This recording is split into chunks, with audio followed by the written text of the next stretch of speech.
Matahari pukul 4 sore masih memancar cerah di atas desa Karang Sepi, menyiram aspal mulus jalan utama dengan warna keemasan. Bagi Yanto, sore itu adalah penutup hari yang lumayan. Ban depan motor metiknya memang sedikit berdecit. Mungkin kampas remnya minta diganti. Tapi ia masih sempat mendapatkan satu orderan terakhir sebelum pulang. Seorang bapak-bapak parubaya berjaket kusam berdiri di pinggir jalan dekat gerbang desa. Senyumnya ramah, tipis, dan tampak kelelahan. "Ke batas desa ya mas.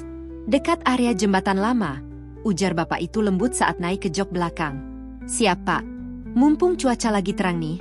Jalanan juga lengang," sahut Yanto ramah, melirik dari kaca spion sambil menarik tuas gas. Motor melaju santai. Angin sore menampar wajah Yanto dengan lembut. Di sepanjang jalur beraspal hitam yang bersih itu, deretan pepohonan rindang menaungi perjalanan mereka. Obrolan ringan mengalir begitu saja. Yanto bercerita soal harga sembako yang naik, sementara si penumpang menanggapi dengan anggukan paham dan kekahan kecil. Semuanya terasa wajar. Rutinitas harian seorang driver ojek online di pedesaan. Namun, menginjak menit ketiga perjalanan, gestur penumpang di belakangnya perlahan berubah. Yanto melirik kaca spion kanan. Bapak itu tidak lagi memandangnya atau melihat pemandangan sekitar. Kepalanya terus menoleh ke belakang dengan mata melebar. Tangannya mencengkeram besi pegangan motor begitu keras hingga buku-buku jarinya memutih. "Pak, ada barang yang ketinggalan?" tanya Yanto, mencoba memecah kekakuan. "Mas fokus ke depan," bisik bapak itu. Suaranya tidak lagi ramah, melainkan bergetar penuh ketakutan. "Jangan berhenti. Mau sekeras apapun orang memanggil dari pinggir jalan, jangan pernah rem motor ini. Jalan terus." Dada Yanto berdesir lambat. Ia mengutuk dalam hati. "Waduh, ini orang lagi kabur dari masalah apa gimana?" pikirnya. Pikiran Yanto langsung tertuju pada skenario terburuk. Penumpang ini mungkin punya utang ke lintah darat, atau baru saja terlibat keributan dengan warga sekitar. Rasa tidak nyaman mulai merayap di tengkuknya. "Pak, kalau ada masalah, mending kita mampir ke pos polisi depan aja." "Jangan berhenti mas," potong penumpang itu setengah berteriak. Napasnya memburu di dekat telinga Yanto. "Tolong, bawa saya keluar dari sini." Sebelum Yanto sempat menjawab, bayangan beberapa sosok muncul di pinggir jalan depan sana. 3 orang warga berdiri tepat di tepi aspal mulus. Wajah mereka panik, histeris. Salah satu dari mereka bahkan melompat-lompat sambil mengayunkan kedua tangannya ke udara, melambaikan kain kaos secara liar. Muka mereka merah padam, mulut mereka terbuka lebar berteriak memanggil sesuatu. "Yanto! Yanto berhenti! Yanto!" Yanto mengenali salah satu dari mereka. Itu Pak RT desa sebelah. Hatinya langsung mencelat. Benar kan?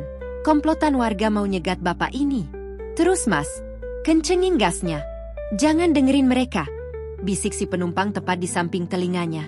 Cengkeraman tangan bapak itu di pinggang Yanto terasa makin mencengkeram kuat, seolah hendak meremukan tulang rusuknya. Rasa takut terperangkap dalam konflik fisik membuat Yanto panik luar biasa. Tanpa berpikir panjang, ia memutar tuas gas setinggi mungkin. Mesin motor meraung keras. Ia memacu kendaraannya melintasi warga-warga yang makin histeris berteriak. Dari spion, Yanto melihat orang-orang itu malah ikut berlari mengejar motornya dengan raut wajah yang tidak bisa dijelaskan, campuran antara teror murni dan keputusasaan. "Mas, dikit lagi.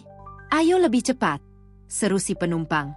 Jalan beraspal mulus di hadapan Yanto tampak begitu lurus, membentang luas menembus batas desa. Namun di ujung sana, Yanto menyadari sesuatu yang janggal. Garis aspal itu terputus secara mendadak, menyisakan batas curam yang langsung mengarah ke area gelap bawah sungai. "Pak, itu jalanan habis. Terputus," jerit Yanto. Ia menghantam rem belakang keras-keras. Ban motor menjejak, berdecit tajam membelah kesunyian. Motor metik itu terseret beberapa meter sebelum akhirnya berhenti tepat beberapa sentimeter dari tepi tebing curam. Napas Yanto berkejaran. Jantungnya berdegup seperti mau copot. "Pak, hampir saja kita jatuh ke..." Yanto menoleh ke belakang untuk melepaskan kekesalannya. Jok belakangnya kosong. Tidak ada siapa-siapa di sana. Helm cadangan yang tadi dipakai penumpangnya pun tergeletak begitu saja di tanah. Yanto membeku. Dingin yang menusuk tiba-tiba menyerap seluruh kehangatan sore hari. Dengan lutut yang gemetar hebat, ia melangkah turun dari motor. Ia menoleh ke belakang, Memandang rute jalan beraspal mulus sepanjang 2 kilometer yang baru saja ia lalui dengan kecepatan tinggi, darah Yanto serasa berhenti mengalir. Tidak ada jalan beraspal. Tidak ada jalur mulus. Di belakangnya, hanya ada bentangan luas lumpur dalam, pematang sawah yang hancur berantakan, dan deretan patok bambu yang patah tergilas. Bekas jejak ban motornya terukir dalam di atas tanah becek persawahan, meliuk-liuk liar menembus dalam lumpur selutut orang dewasa. Bagaimana mungkin sebuah motor metik kecil bisa melaju sekencang 80 km per jam menerobos hamparan lumpur sawah yang tebal tanpa pernah terjatuh?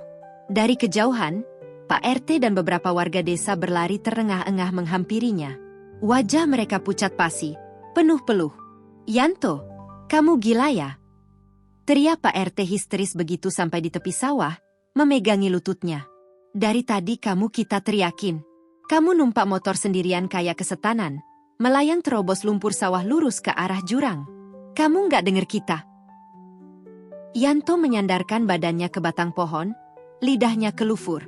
Matanya menatap kosong ke arah hamparan lumpur. Aspal mulus, obrolan ramah, dan tiupan angin sore tadi, semuanya hanya ada di dalam kepalanya. Sesuatu telah menumpang di motornya, meminjam matanya, dan menggantikan seluruh realitas di sekitarnya dengan ilusi jalan tol tak berujung, hanya untuk menuntunnya melompat masuk ke dalam jurang. Yanto selamat hari itu karena rem motornya berfungsi di detik terakhir.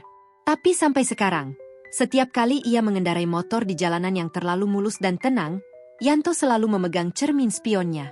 Ia takut, jika ia berkedip sekali saja, aspal hitam di bawah bannya mendadak berubah menjadi tanah, dan sosok di jok belakangnya kembali berbisik untuk tidak pernah berhenti.